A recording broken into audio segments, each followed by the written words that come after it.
From the Kansas City Sports Update Studio, this is the Richard Smith Show, where we talk about all things Kansas City Chiefs, brought to you by Arrowhead Update.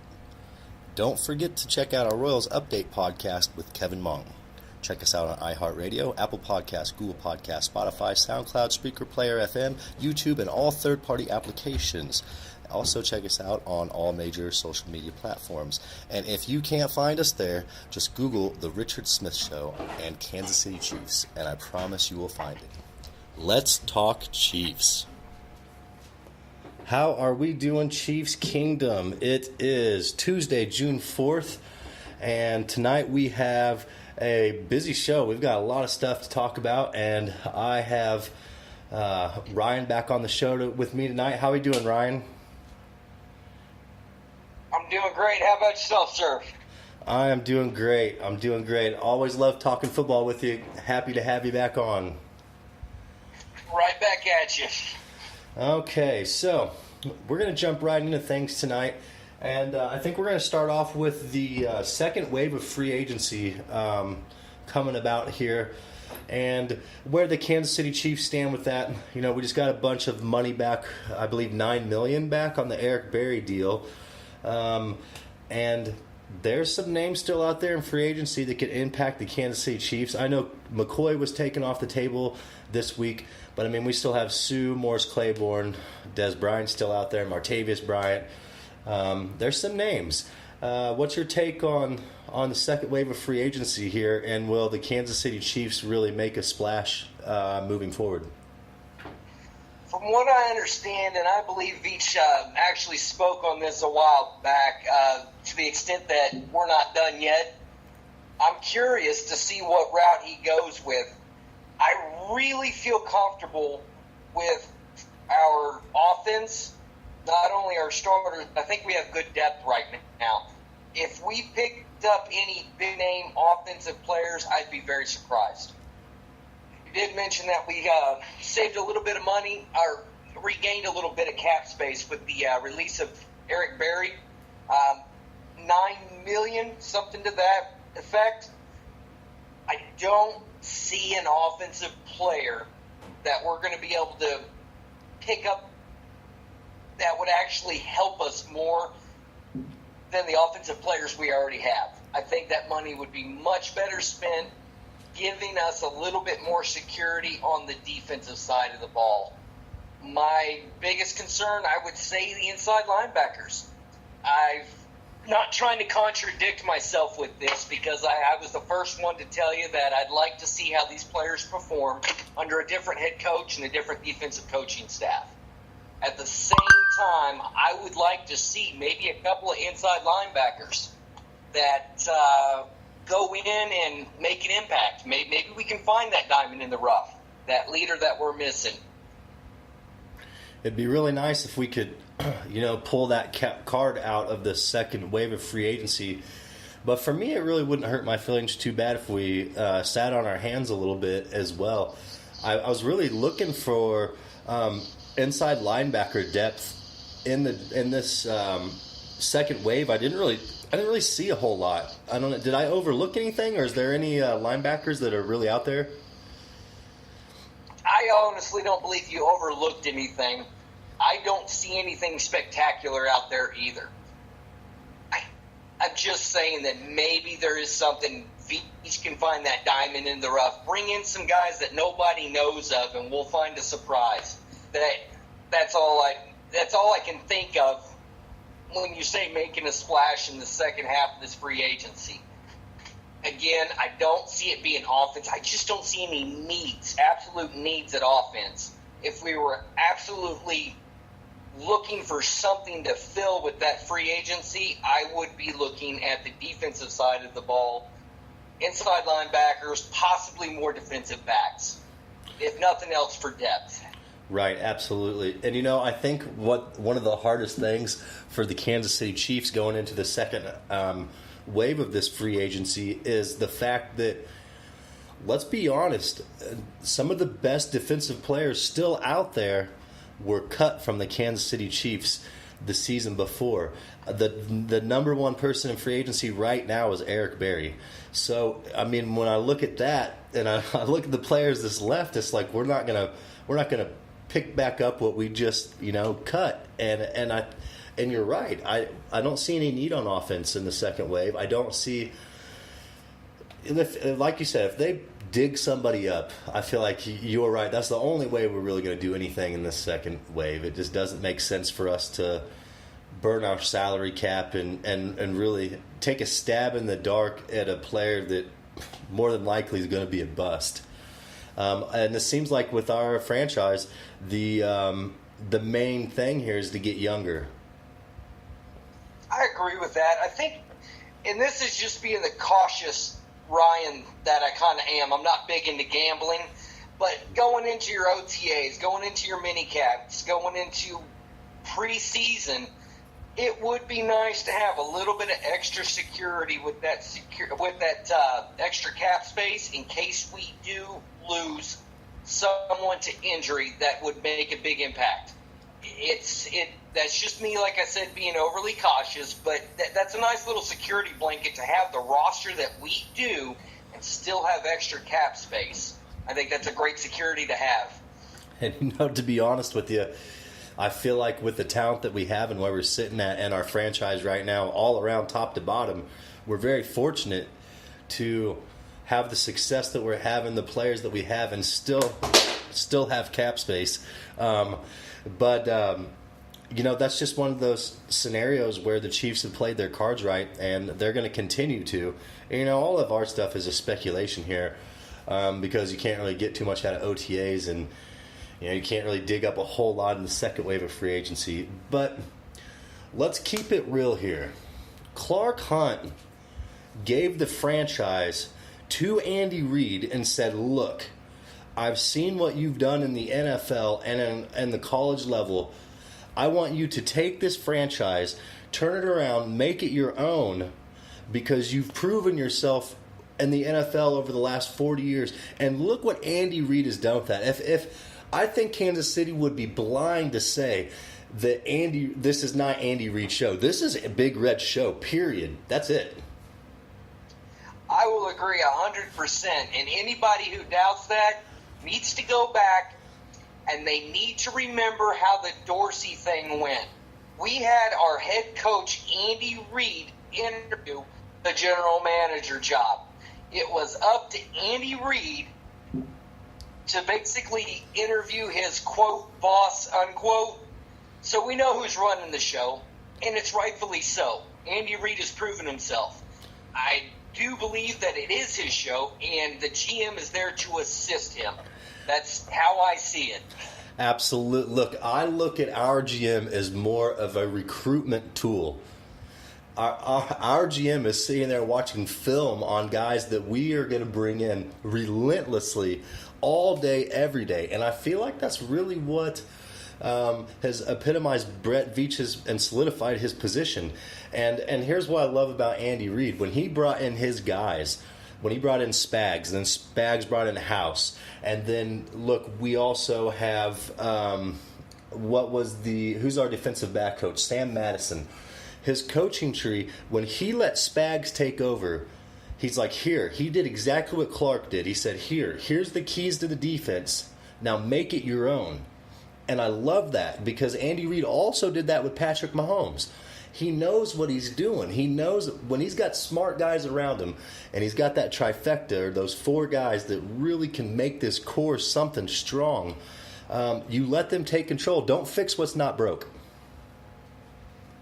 I agree with that. To solidify what you just said, if you've seen the interview with Veach recently when they were speaking about the bringing in Tyrann Mathieu, the one thing Veach said is, Spags, go down the line. And they went by player by player by player, especially the safety. And he was saying, your weaknesses, strengths. He got to Tyrann Mathieu, and Spags said, I don't have anything bad to say about him. What did Veach do? He looked at him and said, okay, we'll go get him. Spags made that call. Veach backed him up and made it happen. I think it's a great those, I don't know how to say it now. A great nucleus. Those three are working great together. They're making it happen. It's a great nucleus. Good chemistry. Maybe that's the word I'm looking for, chemistry. There you go. Yes, the chemistry is there. The nucleus is there. And they're really making big things happen throughout the organization. And so we look at what Andy Reid has been doing, and we know that it's his show. He's locked in Kansas City Chiefs kingdom until 2022. Do you really think that it's time to go ahead and lock him in long term? I know that, 2022 season, that's still 3 years away, 3 full football seasons away. But should we not look into locking him in for the next decade? With what we've seen Andy Reid do with this franchise, immediately turning it around and making us dominant, how do you not lock down Andy Reid as soon as possible for as long as possible? Right. That's how I see it. Who are you going to find better? I can't think of anybody. I would even put that up against Belichick. I think we are right there. So, yeah, I would lock Andy in for as long as possible, as soon as possible. And me too. And, when it comes to Andy Reid, he's always been searching for that quarterback. He's been right there. He's had the game plan. He's had the tools. He has the knowledge. It's just putting it all together and making it his and owning it. And I think he has that in Patrick Mahomes. He absolutely has that in Patrick Mahomes, and he can trust him. And I think that's the biggest difference between any other quarterback that's been under Andy Reid is there's been a lack of trust on the football field and not all around well-rounded quarterback. So with Andy Reid, us really needing to lock him in for the next decade. What do you say with Brett Veach? Is it time to lock Brett Veach in for the next decade? I don't believe so. And it's nothing against Veach. It's nothing against what he's done because he has impressed me so far. But he's only been doing it for how long? This is his first year. I'm going to need a little bit more time. Again, I'm from the Missouri. It's the show me state. Let me see what you're made of year in, year out before I can commit to that. That's me personally.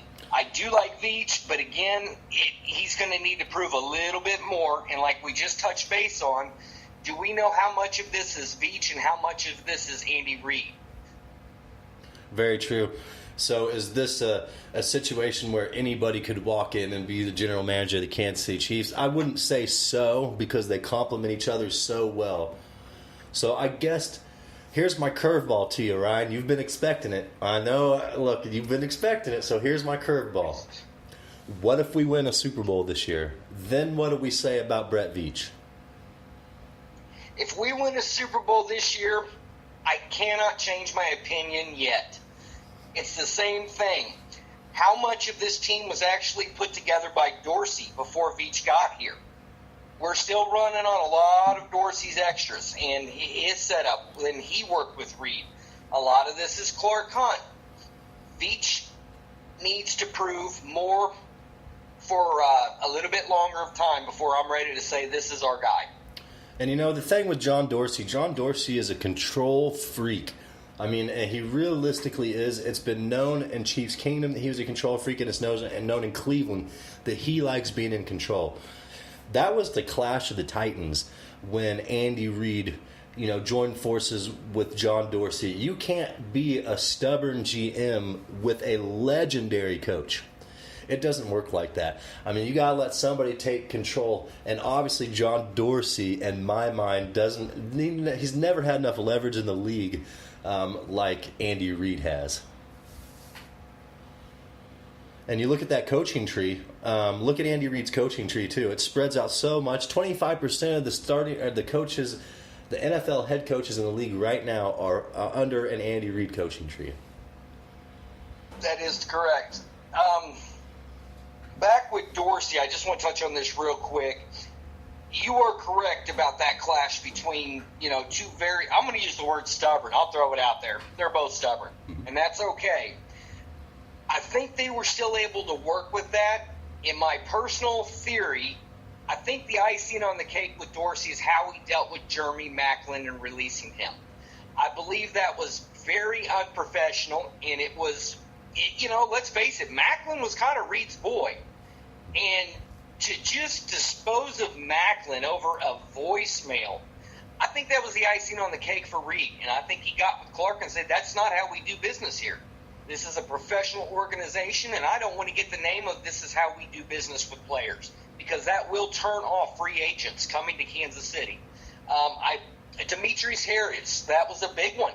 We actually almost had him, but it was Dorsey playing games that actually cost us Demetrius Harris. That's an interview from him. He went to Denver instead.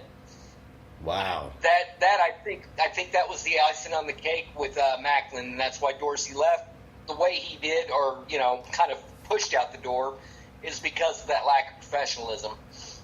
I think here's my biggest driving point of what you're saying with the unprofessionalism and that whole standpoint. Not let alone did John Dorsey just send him a text message and wasn't a professional about it. Keep in mind, Chiefs Kingdom, this was the day after Jeremy Maclin's wedding. Okay, this was the day after Jeremy Maclin's wedding. Didn't even give him 24 hours and sent him a text message while he stood there the day before his wedding, knowing what was going on. And it's almost like he just spit in his face. So I feel like the Andy Reid decision was, I love it. I agree with you. I guarantee Andy Reid went to Clark Hunt and said, this isn't going to work.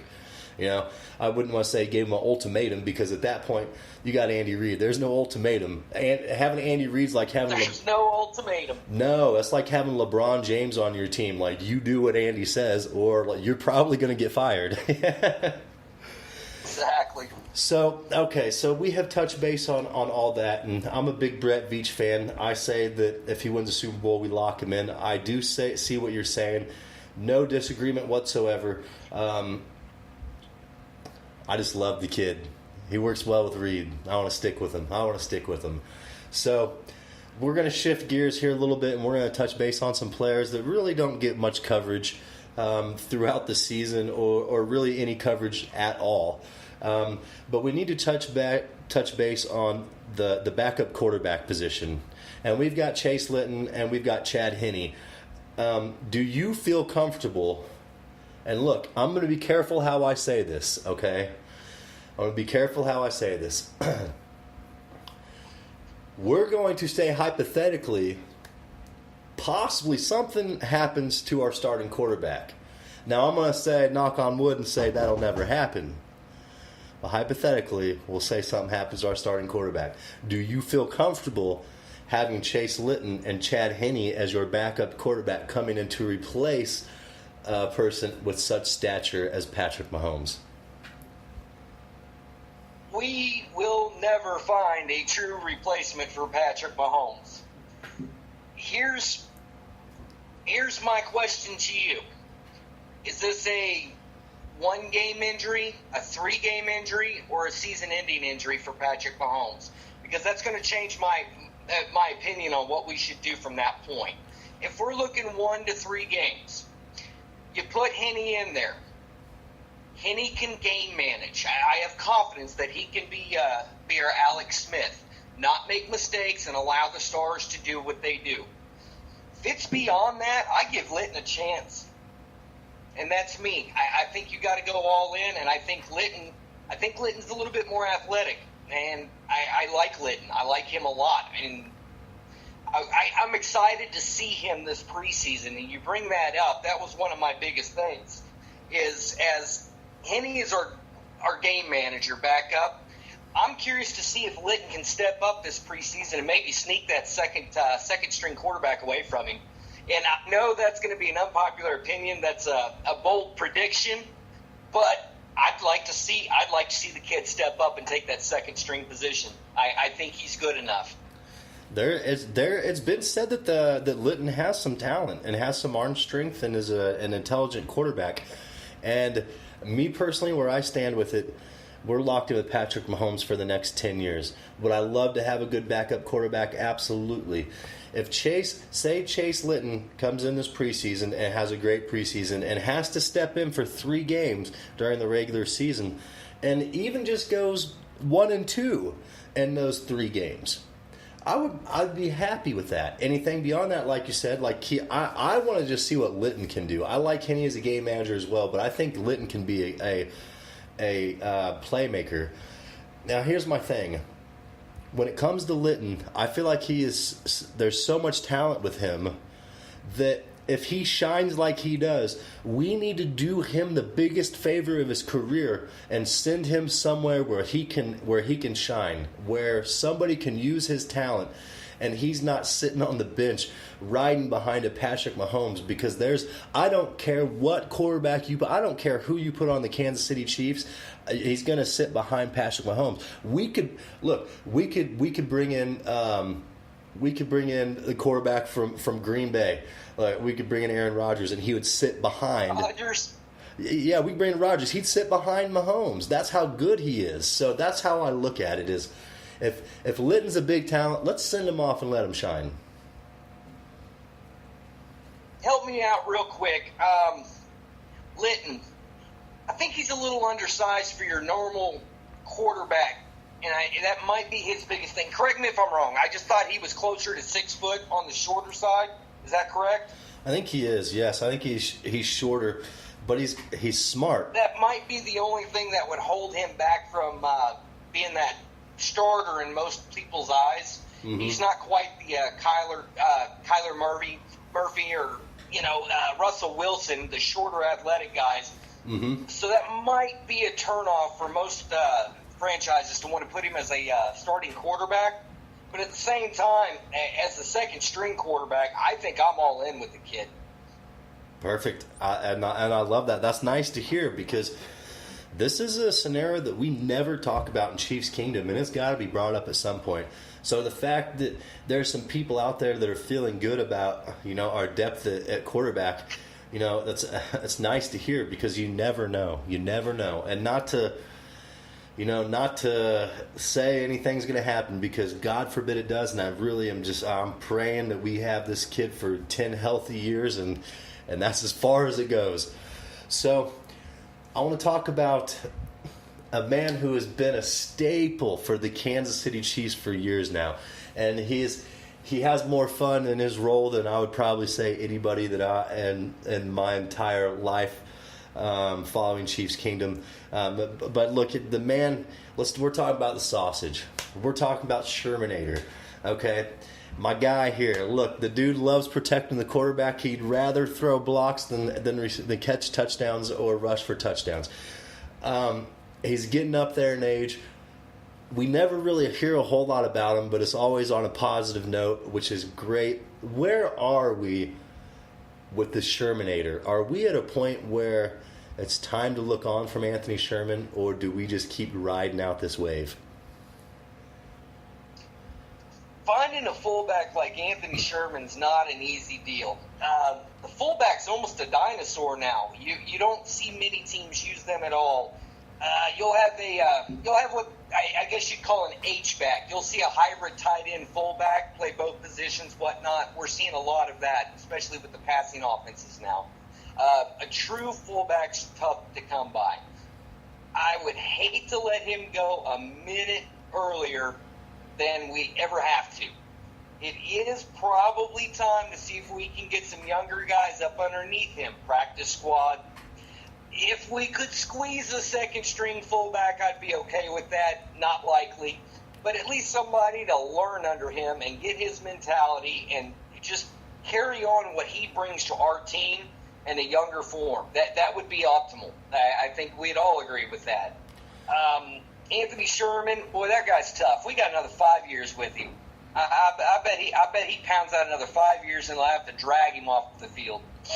I agree with you on that one. When was the last time you saw Anthony Sherman's name on the injury list? I mean, the guy is a monster. He's an animal. I mean, he's never even really been dinged up. So with that being said, I'm with you. I mean, it's hard to look on from Sausage because he's been such a staple, and he just he hasn't shown any signs of slowing down. So let's talk about the special teams a little bit. I want to talk about Dustin Colquitt. I think it's no surprise that Dustin Colquitt is the oldest player on our team. I also think it's no surprise that a punter or a kicker, field goal kicker, they hold value longer than any player in the NFL. So Colquitt's the oldest player on our team. He's in his 30s. Is it time to start looking past Colquitt, or are we still good with him? I mean, we're paying him some decent money here. I like Colquitt. I think he is one of the most consistent punters in the league. He might not have the deepest leg, but boy, he is just surefire. He doesn't have blocked punts, and you can count on him not to shank him. He's very consistent. I would like to keep him, of course, at least another few years, because we're not going to find a replacement for a Colquitt anytime soon. Our biggest concern is him staying on our team because I think he's bored to death right now. I don't think he gets to punt enough in games, so that might be how we lose him. He falls asleep at a game, or, he just says, I'm done, I don't ever get to punt anymore. Patrick Mahomes' offense is just too good. Other than that, I say he sticks around for a good few more years. He's physically able to. I think he's worth the price because of his consistency. And, I like the guy. He's fun. He's a team player. So let's keep Dustin for a little while longer. Hey, and I look at it this way. The less we have that man on the field, the longer he can stay on our team. And so, with that being said, look, Dustin Colquitt, look, you got the best job in the world right now. If I could make millions of dollars to sit there and watch the Chiefs from field view and be able to communicate with all the players in the front office and then step in at times and save our ass, I mean, hey, what a job. What a job.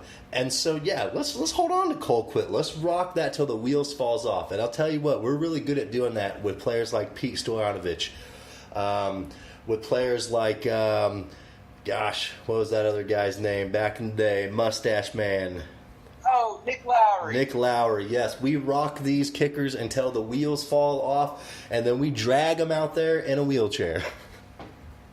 Well, Morton Anderson, we revived his career. He was pretty much done because of age, but look, we got a few more out of him and a few more good years out of him. So, yeah, I agree. Absolutely. Great name drop, man. That's one that is easy to look past things like this. And, hey, I do want to, we did the 90s episode, and I did want to touch base on one linebacker that didn't get brought up.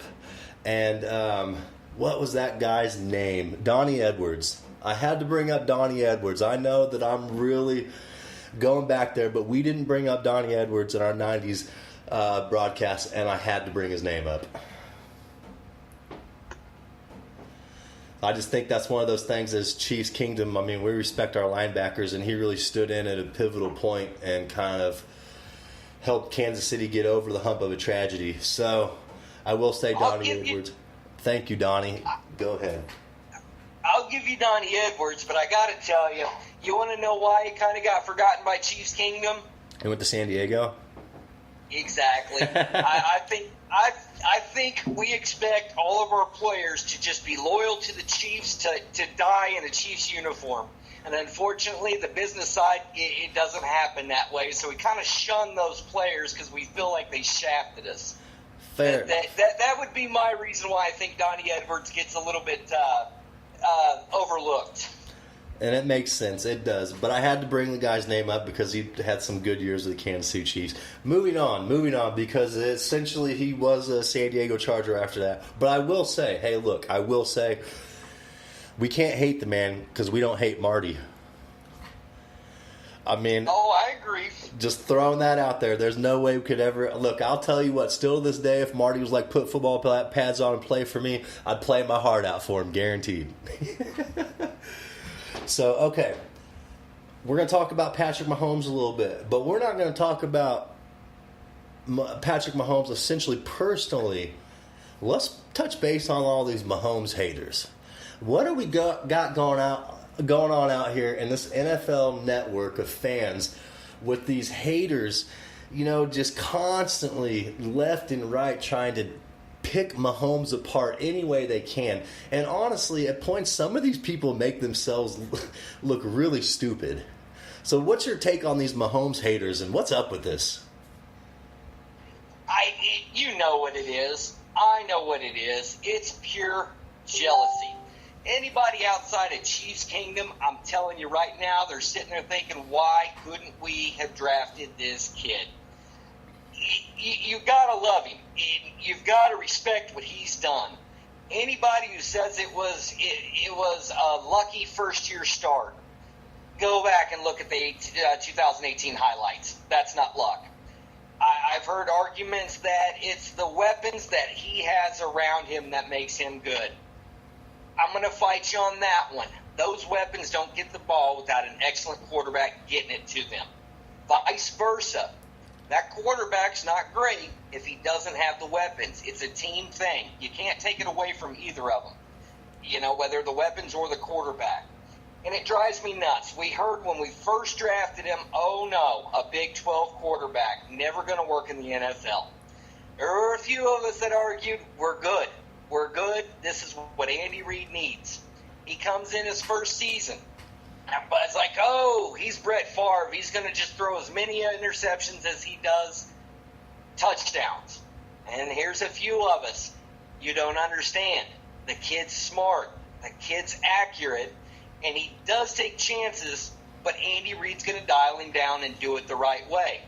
What did we have? 50 touchdown season from him. Not a whole lot of interceptions.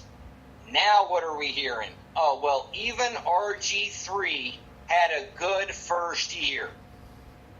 Anybody who's going to sit there and compare RG3's 20 touchdown, 3,200-yard season to Patrick Mahomes needs to just sit down, do some homework, and come back at me.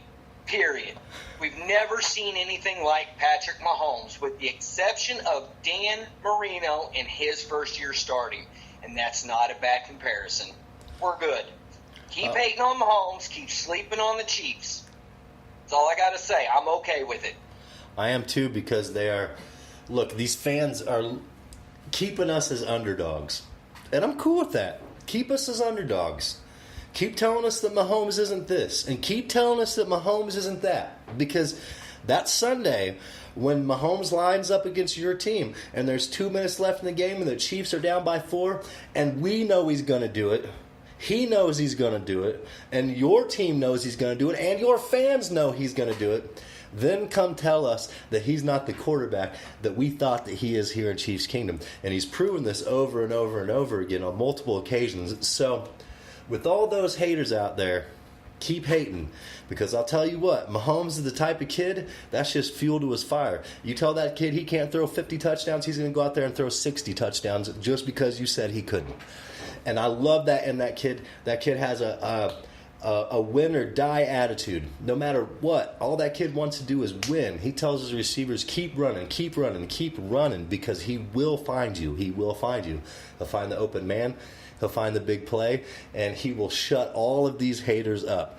Give this one more season when we win the Super Bowl this year, and come on, what can they say about the kid? Just go ahead and hop on the bandwagon. Oh, I agree.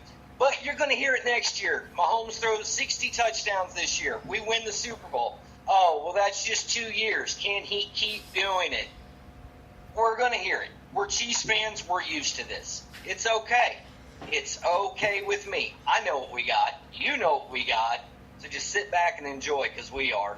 Absolutely. And that's the thing is, finally, Chiefs Kingdom can sit back and just relax and wait for the moment to be like, we told you so. We told you so. And that's the nail in the coffin. That's all we got to do. And I love that. So that is, look, that's where we're at with Mahomes. That's where we're at with Chiefs Kingdom. That's where we are at with the NFL fans, period. Keep talking. Keep talking. We're listening. We're going to remember it. Come game day, when you're sitting on your hands and don't know what to say, just remember one name, Patrick Mahomes. So, we're going to move on to we're starting a segment tonight, which is also going to be the last segment in the episode. But this is called the season, quote unquote, the season breakdown, and I'm calling it the season because in Chiefs Kingdom, look, this season coming up, this is our year. It is. This is our year. So, might as well underline that statement. But this is the season breakdown, brought to you by the Kansas City Sports Update. And tonight we're starting with the Cincinnati Bengals, the first team coming up in preseason, and I'm going to take off with this, and I'm coming down hard on Cincinnati. I'm going to let everybody, Chiefs Kingdom, know that right now. I'm coming down hard on Cincinnati, and I'm going to be relentless. The Cincinnati Bengals owner, Mike Brown, is sitting at a solid 85 years old, who is also the GM of the Cincinnati Bengals. We're talking about a man who rode out with Marvin Lewis for way longer than he ever should have. Ever. I feel like Mike Brown is okay with being mediocre. He's at a point where he realizes that his way of football is not the way of football anymore, but this is still his team. And he's okay with mediocrity. Let's look at the starting quarterback. Who's the start? Andy Dalton. You still got Andy Dalton as the starting quarterback of your team? Come on. You guys have not tried to look for a replacement one time. Andy Dalton is not the answer. Not the answer. I'm happy you moved on from Marvin Lewis, but who did you go get? An unknown Zach Taylor. Okay, we know who Zach Taylor is, but around the coaching tree in the NFL, an unknown Zach Taylor to not pick up the pieces, but to ride out this mediocrity that Cincinnati's been holding on to for 35 years. Cincinnati, it's time for you to pull your head out of your butt, go in a different direction, turn the corner. Mike Brown, give up the GM position, hire a GM, take a step back, and enjoy the situation while you still have it, because you are on the last leg of everything that is Mike Brown. And it's time for you to see some winning football. What do I say about Cincinnati? They have no chance ever of beating the Kansas City Chiefs in the next decade with a front office like that. The front office is in shambles, and they do not have a shot at all in the next 5 years. Go ahead and take off, Ryan. Look, I got really deep and emotional on that. But darn it, Mike Brown, open your eyes and do something about your franchise. How can you argue with that? It's exactly what you said. It's like they're settling for mediocrity. Now, I can tell you that the Cincinnati fans, they're not wanting it. They're wanting more. And we've seen a very good Cincinnati defense in the last 5 years. It's very disappointing to see that offense cannot step up and complement such a great defense. You've got names like A.J. Green on the field. I like the Mixon kid at running back. They've got some talent on the offensive side of the ball, and you're sitting here looking at the team saying, do something. And it is. I think it starts at not only the gentleman being 85 years old at the GM position. Go ahead and be owner. Get somebody with young blood in that GM position. That's where it starts. Once you get a winner in GM position, that's going to trickle down. That's going to trickle down to better coaches. Not a Zach Taylor. And, let me back that up. I don't know what Zach Taylor is. A good GM goes out and gets a coach that he knows can turn around this franchise and does it immediately because they got the talent on this side of the ball, on the defensive side of the ball. So then you go from the coach down to his coaching staff. They're getting their players to play at their full capacity. It's a domino effect, and I think you hit the nail on the head when you said it starts with the owner. Go ahead and own. Get a GM to run your team and run it right. You've got plenty of talent to work with right now. Fill in the pieces that you're missing, starting with quarterback. Get a quarterback to go out there and win, and you're going to see a good Cincinnati Bengals team at least long enough so they can do a soft rebuild in the next 4 or 5 years, like Seattle has done. So we'll see. But right now, Cincinnati doesn't scare me. If they get a preseason win against us, that's okay. It ain't going to come until the third or fourth quarter when we've done giving up. So have that preseason win. We're going to go ahead and take the regular season. You can sit at home and watch in January. Absolutely. And that's exactly what's going to happen in Cincinnati and what's been happening in Cincinnati. And here's my thing.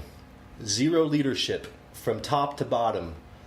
GM slash owner, head coach, down to offensive coordinator, down to the quarterback. There's no leadership anywhere there, nothing at all. I see a bunch of guys that are comfortable.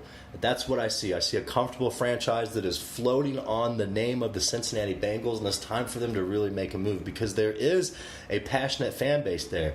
And there's a lot of frustrated fans. Why wouldn't they be? The Bengals have had some squads. They really have put some good teams on the field. And just to choke in the end, to do absolutely nothing, not win a playoff game, not make the playoffs, make Marvin Lewis look stupid, whether it is him making himself look stupid or the players or whatever it is, the Cincinnati Bengals are still the Bungles and will be until ownership is revamped and they do a complete overhaul of the front office. So that is the first that's the first team that we play here in the preseason. And like you said, I mean, if they get a win against us, it is because the preseason. And well, hell, here in Chiefs Kingdom, we could care less about the preseason. So with that being said, that is the show tonight. Ryan, thank you very much for being on here. I love talking football with you. It's been a pleasure once again. Oh, the pleasure's all mine. Anytime. I'd love to come on with you and talk some Chiefs football. Perfect. Sounds great, man. Well, I'll tell you what, Chiefs Kingdom, I'm going to let you get back to your evening. It is Tuesday. There is still quite a bit of the work week ahead. And I look forward to some more Chiefs news here coming up with all the money opening up and free agency continuing. Even if we just sit on our hands, I'm sure we'll hear something coming out of OTAs or something anywhere with Chiefs news.